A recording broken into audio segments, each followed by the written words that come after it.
Primary structure, primary structure. दूसरी हो जाएगी इसकी सेकेंडरी स्ट्रक्चर।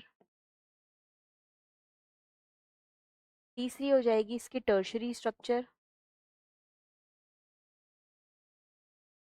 चौथी हो जाएगी क्वाटरनरी स्ट्रक्चर।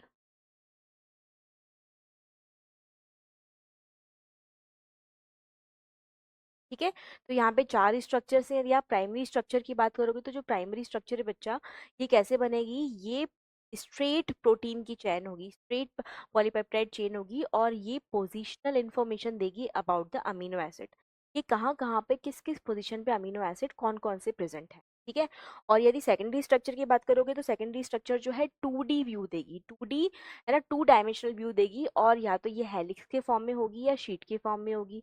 फिर आती है टर्शरी स्ट्रक्चर, तो टर्शरी स्ट्रक्चर 3D व्यू देगी, तो जो 3 डायमेंशनल फॉर्म है वो किससे पता लगेगा, आपको टर्शरी स्ट्रक्चर देख के पता लगेगा, और ये एक्चुअली बायोलॉजिकली फंक्शनल फॉर्म होगी।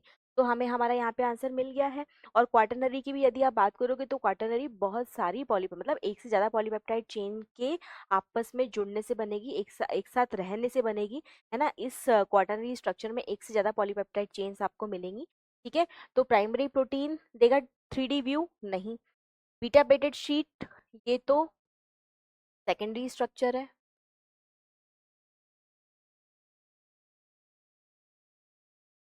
ये भी नहीं। इसके बाद यहाँ पे नेटिव स्टेट दे रखा है।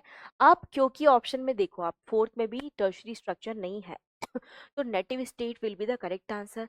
नेटिव स्टेट क्या होता है बच्चों, नेटिव स्टेट होता है लिविंग ऑर्गेनिजम्स में बायोलॉजिकली एक्टिव, बायोलॉजिकली फंक्शनल जो प्रोटीन प्रेजेंट होता है 3 डायमेंशनल स्ट्रक्चर के फॉर्म में, उसी को आप प्रोटीन की नेटिव स्टेट या नेटिव प्रोटीन बोलते हैं।